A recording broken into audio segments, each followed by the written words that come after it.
teman-teman yang dimuliakan oleh Allah, kita sudah sampai alhamdulillah ya bifadlillahi ta'ala, atas keutamaan dari Allah subhanahu wa ta'ala. Kita sudah sampai ke sebuah bab di mana di sini muallif mengatakan tentang, di sini sebelum kita membahas tentang meruqyah diri sendiri, kita akan membaca apa yang dilakukan oleh Rasulullah SAW. Ma yaf'alu man atahu amrun yasurruhu. Apa yang dilakukan oleh seseorang apabila dia mengalami sebuah kebahagiaan ya atau sebuah kenikmatan dari Allah Subhanahu wa taala. Karena Nabi sallallahu alaihi wasallam, dulu Nabi kita Muhammad sallallahu alaihi wasallam, idza atahu amrun, kalau misalnya teman-teman datang sebuah perkara, dan ini kita juga bisa mengucapkannya untuk mengikuti apa yang Rasulullah sallallahu alaihi wasallam telah lakukan.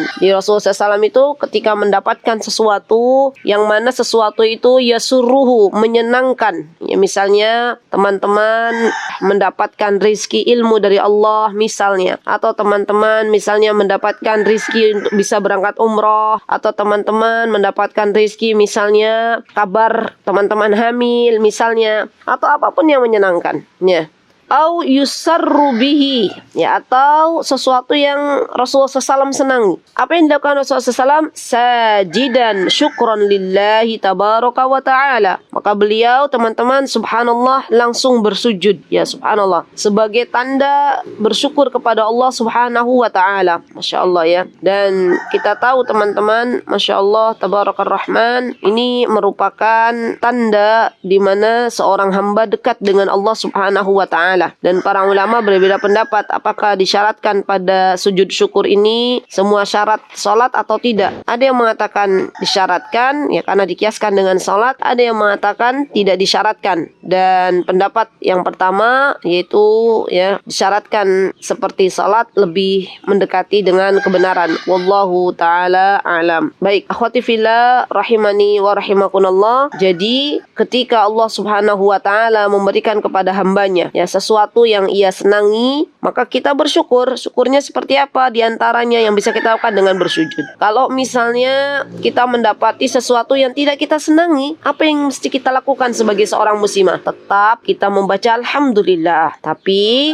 bacaannya beda. Kalau mendapatkan sesuatu yang kita senangi, kita bacanya alhamdulillahilladzi bi ni'matihi tatimmus shalihat. Kalau kita mendapati sesuatu yang tidak kita senangi misalnya, maka kita bacanya alhamdulillahi ala kulli hal. Karena kenapa kita mesti dua-duanya bersyukur? Alhamdulillah. Karena kita tidak tahu. Mungkin bisa jadi sesuatu yang kita itu tidak senangi secara zahir, teman-teman, secara kasat mata, ternyata itu baik untuk kita sesuai dengan rencananya Allah Subhanahu wa taala. Ya, subhanallah. Jadi ketika kita ada sebuah rencana atau ada sebuah harapan yang kita tidak bisa meraihnya, tetap katakan alhamdulillah. Alhamdulillah. Berarti rencana Allah yang sedang jalan. Dan kita tahu subhanallah tabarakar rahman, pasti ketika Allah Subhanahu wa taala memberikan kepada kita sebuah kejadian, sebuah peristiwa, pasti itu adalah yang terbaik. Ada hikmahnya di balik itu semuanya. Hanya kadang kita manusia yang kita tidak tahu hikmah yang tersembunyi itu dikala kejadian itu berlangsung. Ya subhanallah. Terkadang kita hanya mengetahui hikmah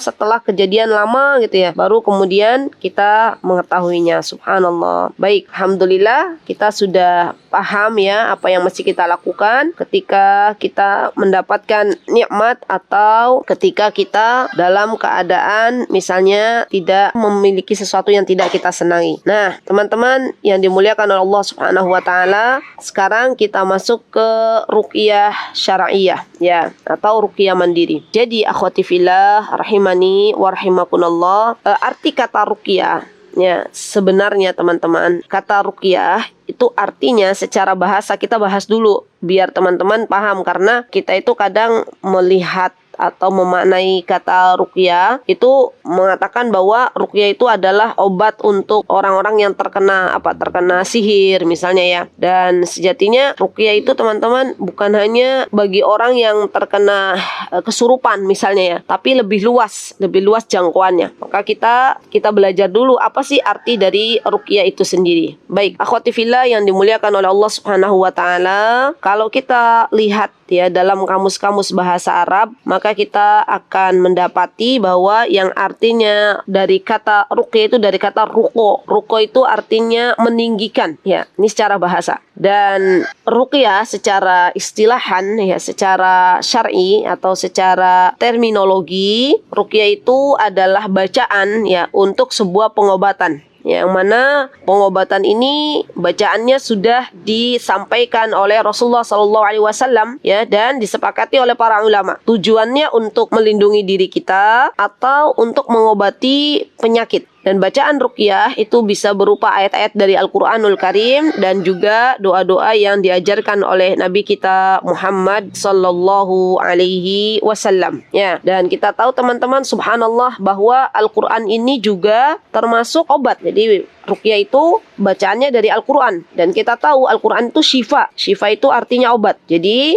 kita benar-benar meyakini bahwa tidak ada obat yang telah Allah Subhanahu wa taala tentukan ya, kecuali apa-apa yang telah Allah tentukan, di antaranya apa tadi? Al-Qur'anul Karim ya. Dan subhanallah, Al-Qur'an ini teman-teman atau ruqyah ini juga merupakan obat untuk penyakit hati ataupun penyakit fisik. Jadi bukan hanya penyakit fisik saja ya, karena kan kita itu biasanya akan lebih bersegera untuk mencari obat ya apabila penyakit fisik menyerang kita. Tetapi kita lupa bahwa sejatinya yang lebih parah ya, yang lebih mengenaskan apabila penyakit hati sudah menjangkiti seorang hamba. Dan penyakit hati ini teman-teman, subhanallah, berbahaya menurut Imam Ibnul Qayyim, karena terkadang ada banyak orang-orang yang tidak merasa bahwa ternyata hatinya sedang sakit ya. Kalau hatinya sedang sakit, dia tidak meruqyah dirinya sendiri, tidak mau mengobati dirinya sendiri, bisa jadi nanti hatinya lama-kelamaan menjadi mati. Dan kalau hatinya sudah mati, kebenaran tidak lagi diterima ya, subhanallah ya. Maka dari itu teman-teman, jadi yang namanya ruqyah ini juga bukan hanya untuk penyakit fisik, tapi lebih dari itu untuk penyakit hati. Baik, kemudian penyakit jiwa. Ruqyah ini juga berhubungan untuk mengobati penyakit jiwa, atau kalau dalam bahasa Arab itu amrodin nafsiyah. Ya, amrodin nafsiyah ini juga bisa dibaca ya, subhanallah, untuk orang-orang yang terkena penyakit-penyakit jiwa ya, masya Allah. Jadi lengkap insya Allah untuk pengobatan ruqyah ini. Dan pastinya teman-teman ya, masya Allah, sebelum penyakit itu datang ya, maka hendaklah kita melakukan sebuah ikhtiar ya. Di antara ikhtiarnya, kita banyak-banyak berzikir kepada Allah Subhanahu wa taala. Kita banyak-banyak memohon kepada Allah Subhanahu wa taala keselamatan ya, kesehatan. Karena nikmat sehat itu adalah nikmat yang masya Allah ya, nikmat yang tiada bandingnya ya, subhanallah. Bahkan subhanallah teman-teman, dari kesehatan kita bisa beribadah kepada Allah Subhanahu wa taala. Jadi kita teman-teman, sebelum meruqyah ya, atau misalnya sebelum terjangkit sebuah penyakit, maka kita itu perlu membentengi diri dengan banyak-banyak bertaubat kepada Allah, dengan banyak-banyak berzikir kepada Allah, karena sejatinya zikir itu bermanfaat untuk diri kita semuanya. Baik, akhwati fillah rahimani wa rahimakumullah, saya akan sedikit share ya tentang bagaimana dahsyatnya Al-Qur'an ya. Dikatakan oleh seorang ulama, yaitu sama ya, Muhammad bin Qahtan, beliau mengatakan Al-Qur'an huwa shifa'un min jami'il adwa'il qalbiyah wal badaniyah wa adwa'id dunya wal akhirah wa ma kullu ahadin yu'ahilu wa la yuwaffiqu lil istishfa'i bil Qur'an. Masya-Allah. Wa idza ahsana al-'alilu at-tadawi bihi wa 'alaja bihi mardahu bisidqin wa iman. Ya, masya-Allah. Jadi ketika teman-teman misalnya menjadikan Al-Qur'an ini sebagai syifa, sebagai obat, maka hendaklah penuh dengan keyakinan bahwa Allah Subhanahu wa taala yang memerintahkan kita untuk mengambil Al-Quran sebagai obat. Dan Allah jua yang menyembuhkan kita, menyembuhkan penyakit kita. Bukan seorang seorang dokter ataupun seorang tabib, tapi Allah Subhanahu wa taala. Ya. Kalau kita sakit, maka yang menyembuhkan adalah Allah Subhanahu wa taala, dan Allah Subhanahu wa taala yang memerintahkan kita semuanya untuk meruqyah, ya, untuk meruqyah, baik itu dari bacaan Al-Qur'anul Karim maupun dari doa-doa yang telah diajarkan oleh Nabi kita Muhammad sallallahu alaihi wasallam. Baik, kemudian teman-teman, pengobatan ruqyah ini bisa dilakukan dari orang yang sakitnya itu sendiri. Ya, orang yang sakit itu sendiri, dia melakukan pengobatan. Misalnya, dia tadi sudah ya membaca Al-Quran. Atau misalnya, dia bisa dilakukan dengan meminum air zam-zam. Ya, meminum air zam-zam dan berzikir kepada Allah Subhanahu wa ta'ala, meminta kesembuhan. Karena barang siapa yang meminum air zam-zam, itu dia akan dimudahkan untuk harapannya, ya, sesuai dengan niatnya. Kalau memang niatnya untuk menyembuhkan penyakit yang ada dalam tubuhnya, maka Allah akan sembuhkan. Dan ini berdasarkan apa yang telah disabdakan oleh Nabi kita Muhammad sallallahu alaihi wasallam. Dan juga teman-teman bisa juga dengan memakan kurma ajwa, ya. Dan ini dilakukan sebagai tindakan sebelum datang penyakit. Kalau sudah datang penyakit, boleh juga ya pakai memakan kurma ajwa 7 butir, ya. Dan ini dilakukan Masya Allah Tabarakar Rahman, ya, setiap pagi. Karena Rasulullah mengatakan, man istabaha bi sab'i tamaratin ajwa lam yadurruhu dalikal yaumi sammun wala sihrun. Barang siapa yang memakan kurma ajwa 7 butir, maka dia tidak akan mendapatkan bahaya pada hari itu, ataupun tidak akan mendapatkan racun ataupun sihir pada hari itu. Subhanallah, subhanallah. Jadi teman-teman, hendaklah di rumah itu ada kurma ajwa. Ya, kurma ajwa itu kurma dari Madinah. Ya, Masya Allah. Nah, akhwati fillah rahimani wa rahimakunallah, tidak boleh ruqyah teman-teman dengan tulisan-tulisan yang kita tidak mengerti, atau misalnya kayak jimat-jimat gitu ya, tulisan-tulisannya tuh nggak paham apa sih sebenarnya tulisan tersebut, dan tulisannya tersebut misalnya digantung-gantungkan di rumah misalnya. Ini yang kita tidak diperbolehkan oleh Rasulullah SAW. Karena yang namanya ruqyah itu harus jelas tata caranya. Tidak boleh yang meruqyahnya sendiri pun tidak tahu bagaimana atau apa yang terdapat dalam bungkusan tersebut misalnya. Yang namanya ruqyah itu teman-teman, ayatnya, bacaannya harus bisa dipahami. Karena yang kita tuh seringnya banyak orang-orang yang dia meminta ruqyah, dan ini hati-hati ya teman-teman, kalau bisa jangan sampai kita meminta ruqyah ya, karena nanti kalau meminta ruqyah termasuk orang-orang yang kelak tidak termasuk orang-orang yang masuk surga tanpa dihisab dan tanpa diadab ya. Karena kita kan pengen bahwa kita masuk surganya Allah Subhanahu wa taala itu tanpa hisab dan tanpa adab. Dan ada kelak nanti 70.000 orang yang masuk surga tanpa hisab dan tanpa adab. Di antara ciri-ciri mereka adalah yang tidak meminta ruqyah. Ya, yang tidak meminta ruqyah, karena itu akan mengurangi tawakal kita kepada Allah. Ya, biasanya kan kalau orang minta diruqyah teman-teman, ini ilahnya. Kenapa kok kita tidak boleh meminta ruqyah kepada orang lain? Karena biasanya teman-teman, kalau kita meminta ruqyah kepada orang lain, biasanya kita pilih-pilih. Oh, fulan, dia kalau meruqyah keren gitu ya. Saya mau meminta ruqyah kepada fulan, ustadz ini misalnya. Berarti kita sudah tidak lagi menyandarkan diri kita kepada Allah, tapi menyandarkan kepada fulan atau kepada ustadz A misalnya. Subhanallah. Dan ini tidak diperbolehkan di dalam Islam. Seharusnya ketika kita menyandarkan sesuatu hanyalah kepada Allah Subhanahu wa ta'ala. Jadi benar-benar kita bertawakal kepada Allah dan kita ruqyah diri kita sendiri. Dan tadi sudah saya sebutkan ya, ruqyah dibagi menjadi 2 ya teman-teman. Ada ruqyah syar'iyyah, yaitu ruqyah yang sesuai dengan tuntutan syariat, dan ada ruqyah ghairu syar'iyyah, ruqyah yang tidak sesuai dengan tuntunan syariat. Apalagi kalau ruqyah ghairu syar'iyyah itu teman-teman ya, sampai masuk ke ruqyah syirkiyah. Ya, ruqyah syirkiyah tadi misalnya meminta pengobatan, bantuan kepada, mohon maaf nggih, kepada dukun. Dan biasanya orang Indonesia itu mengatakan orang pintar ya. Dukun malah disebut sebagai orang pintar ya. Harusnya dukun itu bukan disebut sebagai orang pintar. Orang pintar dari mana?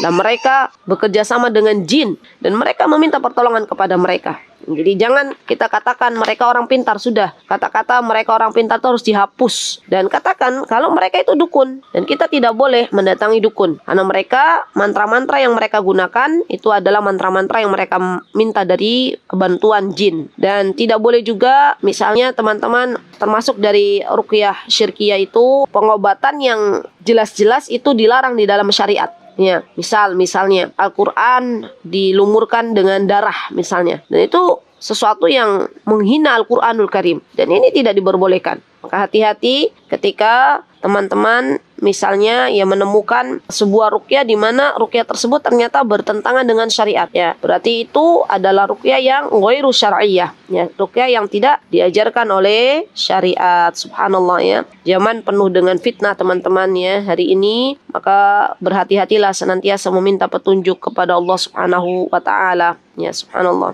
Baik, akhwati fillah rahimani wa rahimakumullah. Sekarang kita sudah paham, ya, bahwa ternyata ruqyah itu adalah sesuatu yang diperbolehkan di dalam syariatnya. Oh iya, ada lagi definisi ruqyah nih teman-teman, biar kita lebih paham lagi. Ibnul Athir pernah mengatakan bahwa kata beliau, ya, dalam kitab An-Nihayah fi Gharaibul Athar, beliau mengatakan ruqyah itu adalah al-audatul lati yurqa biha sahibul afat, doa memohon perlindungan kepada Allah Subhanahu wa taala yang dibacakan untuk orang-orang yang sakit seperti humma, demam, ya, sara, kerasukan, wa ghairu dzalika minal afat, atau penyakit-penyakit yang lainnya.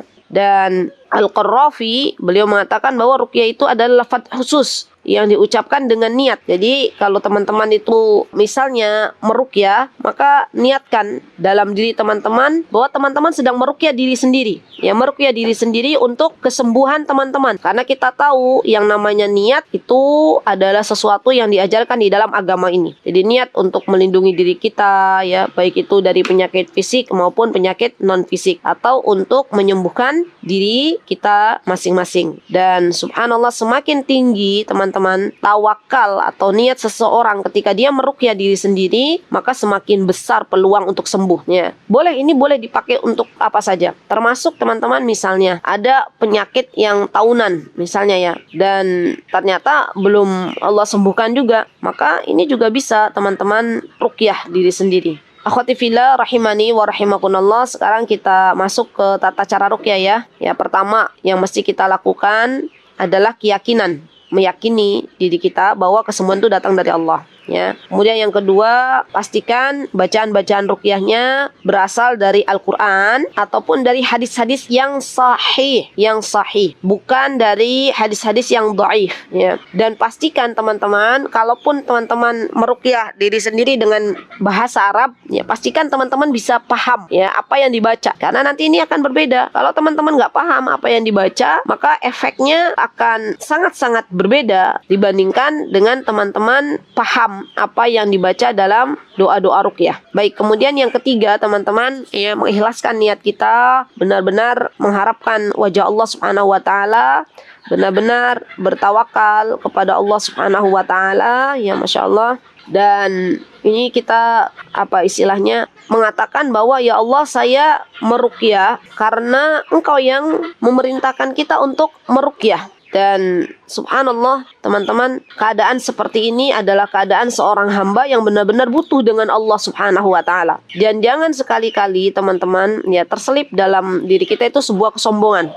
Kayaknya dengan misalnya ini saya tidak berharap kepada Allah misalnya, ya. Nah, ini jangan sampai seperti itu. Karena ini yang akan menghalangi ruqyah itu sendiri, ya, Masya Allah. Dan berhati-hatilah teman-teman dari yang namanya sifat ujubnya. Ketahuilah bahwa kita tidak bisa menyembuhkan diri kita, dan yang menyembuhkan penyakit kita itu adalah Allah Subhanahu wa taala, ya, Masya Allah. Baik, setelah kita bertawakal kepada Allah Subhanahu wa taala dan kita paham bahwa tidak ada yang menyembuhkan penyakit kecuali Allah Subhanahu wa taala, kemudian setelah itu boleh, ya, teman-teman, ini kalau di buku, ya, letakkan tangan kita pada bagian tubuh yang terasa sakit. Jadi teman-teman, ini bisa cara meruqyah. Teman-teman boleh di screen ada dha' yadaka 'alal ladzi ta'allama min jasadik.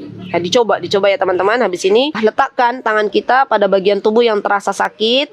Kemudian waqul, dan ucapkan Bismillah, Bismillah, Bismillah salasan 3 kali. Teman-teman, karena ruqyah ini dalam rangka ibadah, maka sekali lagi kita cukup follow, kita cukup ikuti aja apa yang telah diajarkan oleh Rasulullah SAW. Kalau Rasulullah SAW mengatakan Bismillah, cukup kita katakan Bismillah tanpa tambahan Ar-Rahman Ar-Rahim. Ya, saya sering berjumpa dengan ibu-ibu, ya, Ustazah, tapi kan Ar-Rahman Ar-Rahim itu lebih afdal. Kalau nyebut Bismillahirrahmanirrahim lebih panjang, kita lebih banyak pahalanya. Subhanallah. Bu, boleh ibu baca Bismillahirrahmanirrahim kalau baca Al-Quran, ya, di awal surat. Tapi ini yang dianjurkan oleh Rasulullah SAW hanya Bismillah saja. Ya sudah, kita ikuti follow, karena ini ibadah. Kita 3 kali, ya, sambil kita megang mana yang sakit dari anggota badan kita, tangan kita letakkan di badan yang kita yang sakit, baca Bismillah.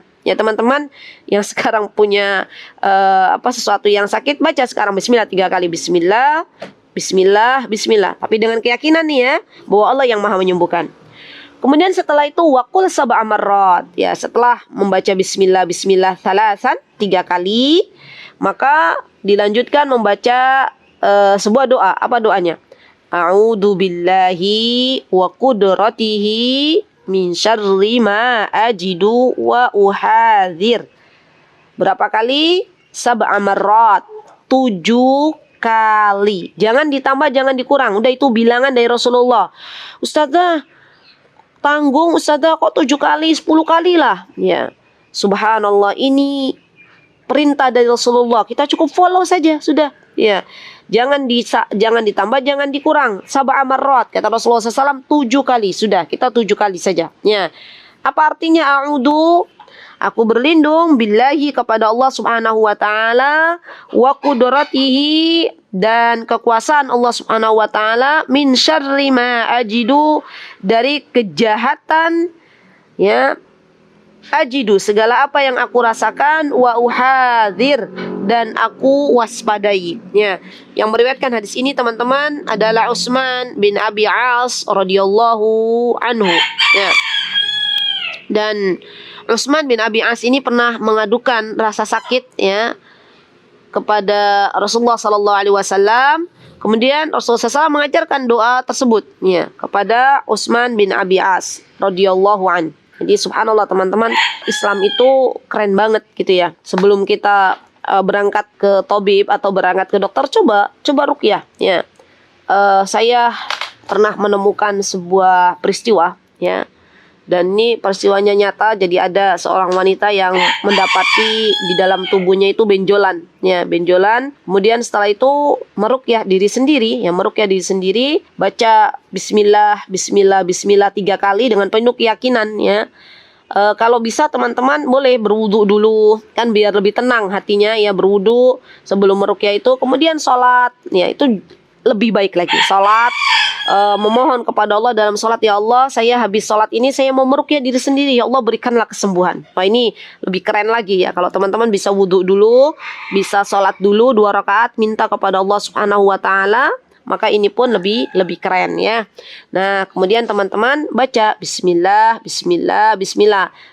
Yang saya yang tadi ya, ibu itu letakkan tangannya di bagian benjolannya, kemudian Bismillah, Bismillah 3 kali, baru kemudian baca a'udzu billahi wa qudratihi min syarri ma ajidu wa uhadzir 7 kali. Subhanallah.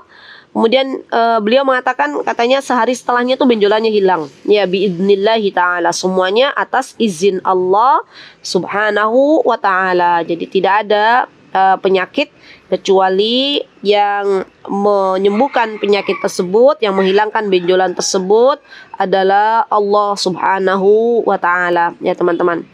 Dan kalau teman-teman tahu, Masya Allah, malaikat Jibril itu juga pernah meruqyah Rasulullah SAW, ya, ketika beliau sakit. Apa yang dilakukan oleh malaikat Jibril ketika itu? Beliau menggunakan air, ya, yang dibacakan Bismillahi, ya, di ayat tersebut Bismillahi arkika min kulli syai'in yu'dika wa min syarri kulli nafsin wa 'ain hasidin Allah yashfika Bismillahi urkika, kata malaikat Jibril, ya. Dan ini juga boleh, ya.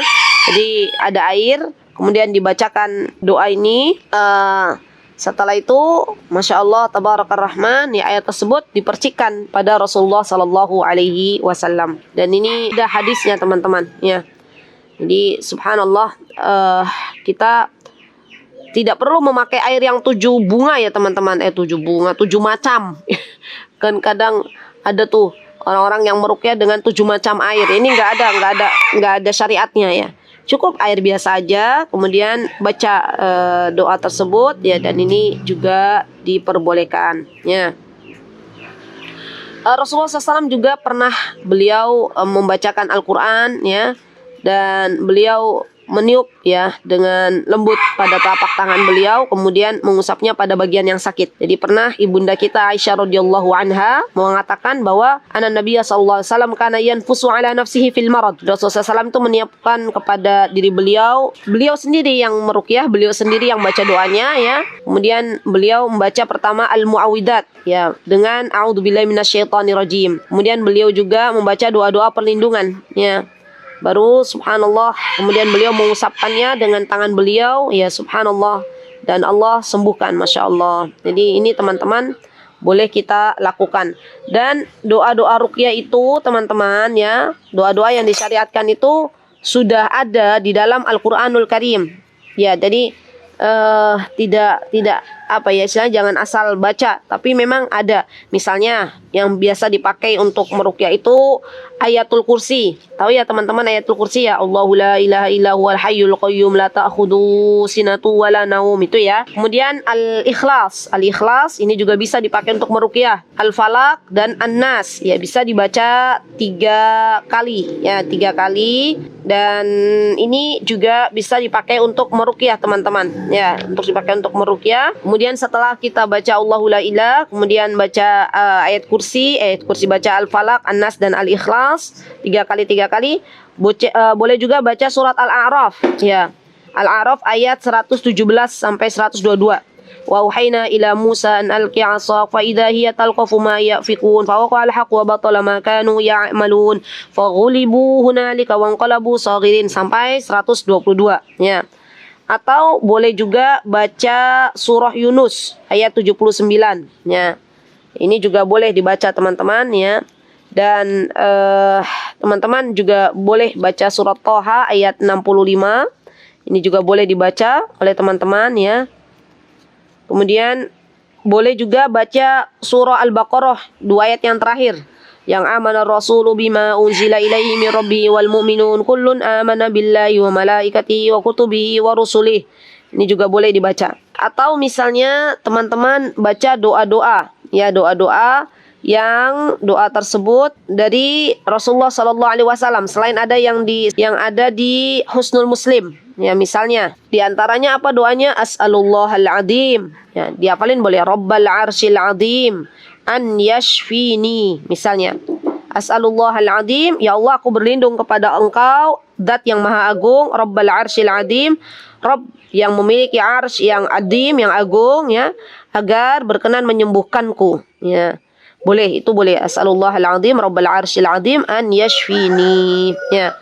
Atau misalnya ada bacaan doa teman-teman dari Rasulullah SAW. Allahumma rabban nas adhibil ba'sa ishfi anta syafi la shifaan illa shifa'uk shifaan la yughadiru saqoma. Ya. Allahumma rabban nas, ya Allah Rabbnya manusia, adhibil ba'sa, hilangkanlah penyakit ini, washfi, dan sembuhkanlah, anta syafi, engkau yang maha menyembuhkan, la shifaan illa shifa'uk, engkau yang maha ya menyembuhkan, tidak ada kesembuhan kecuali datang dari engkau, syifaan la yughadiru saqoma, ya, dan kesembuhan yang tidak meninggalkan penyakit sedikit pun. Nah, ini bacaan-bacaan ruqyah yang telah diajarkan Rasulullah SAW ya teman-teman. Atau teman-teman bisa juga membaca a'udzu bikalimatillahi tammah. Nah, di sini sebentar, sebelumnya Kak. A'udzu bikalimat. Nah, ini nih. Coba teman-teman, ada nih di sini nih. A'udzu bikalimatillahi tammah.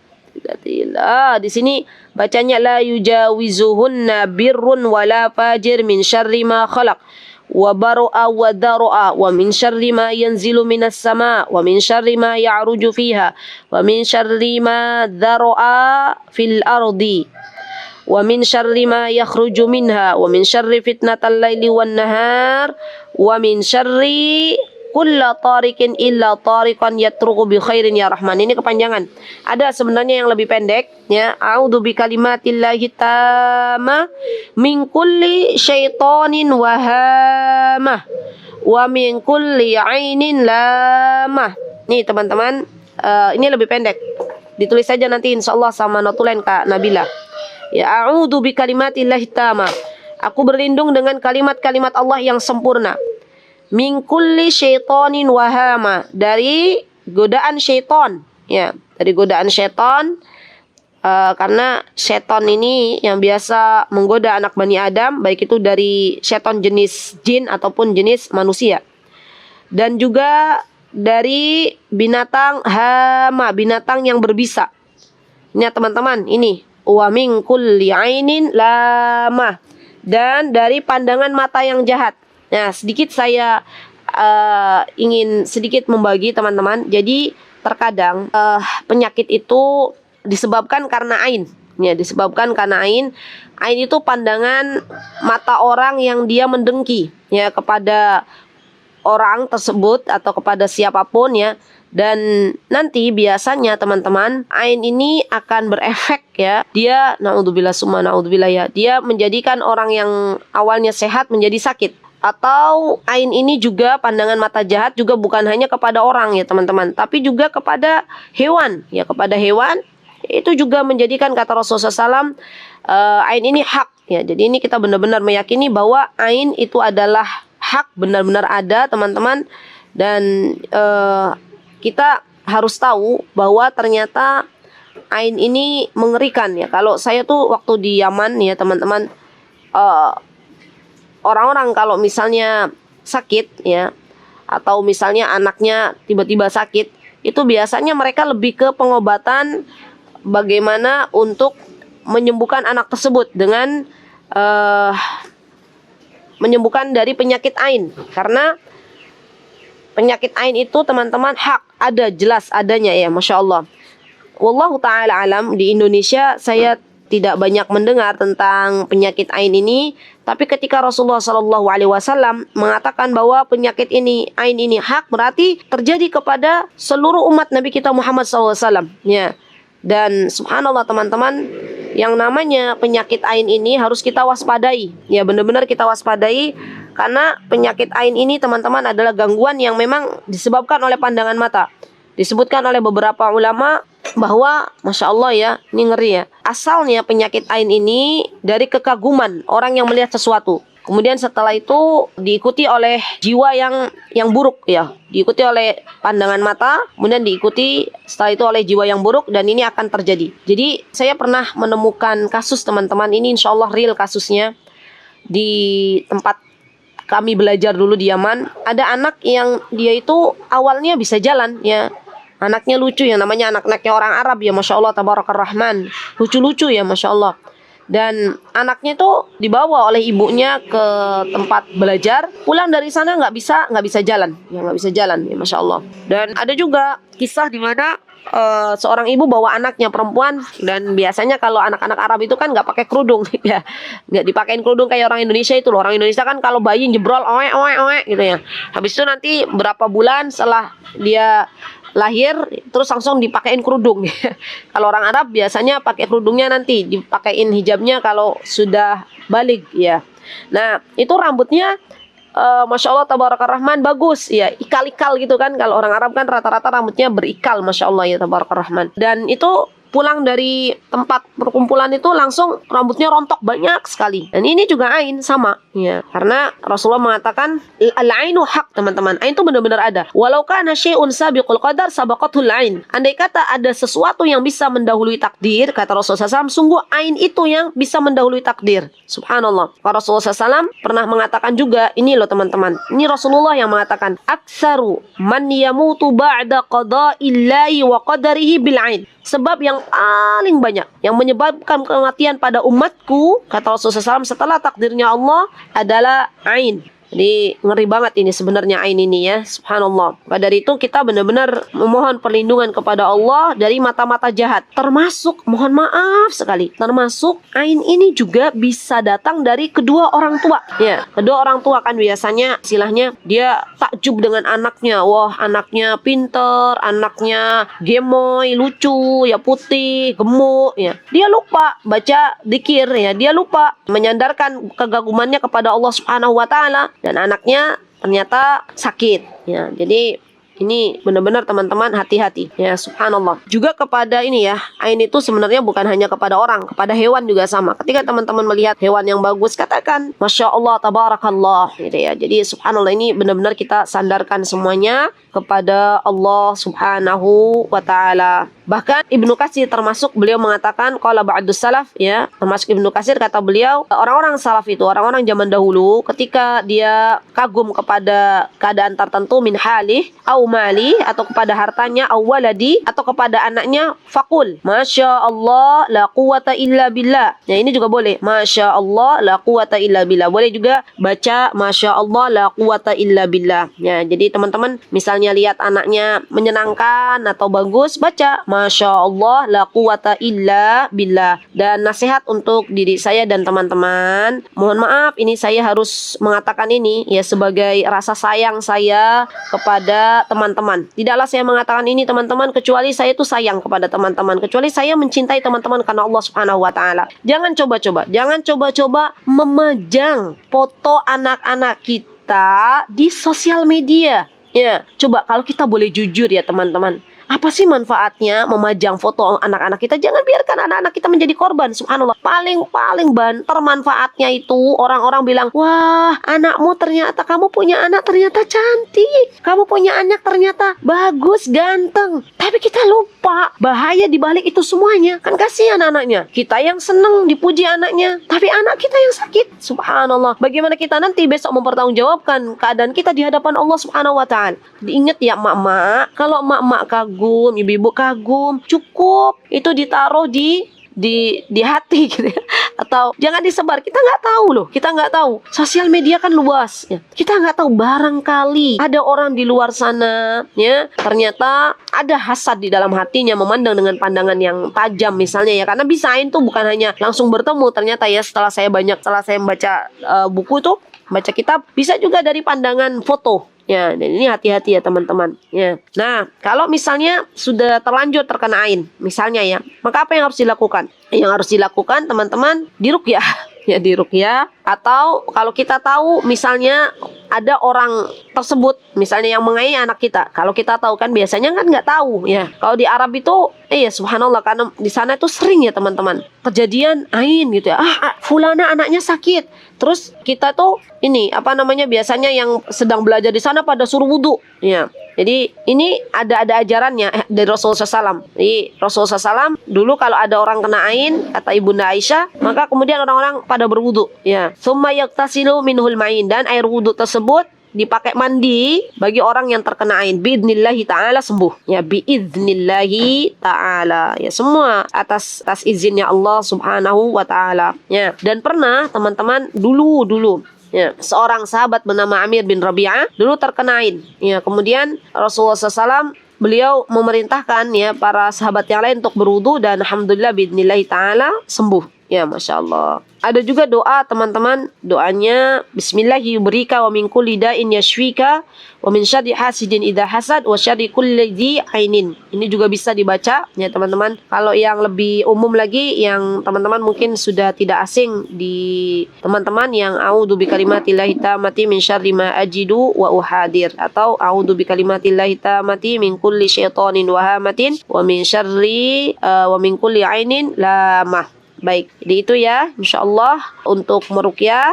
Dan yuk kita ruqyah diri kita sendiri sebelum kita meminta ruqyah kepada orang lain. Jika ada kebenaran pastinya datang dari Allah Subhanahu wa taala, dan jika ada kesalahan datangnya dari saya sendiri.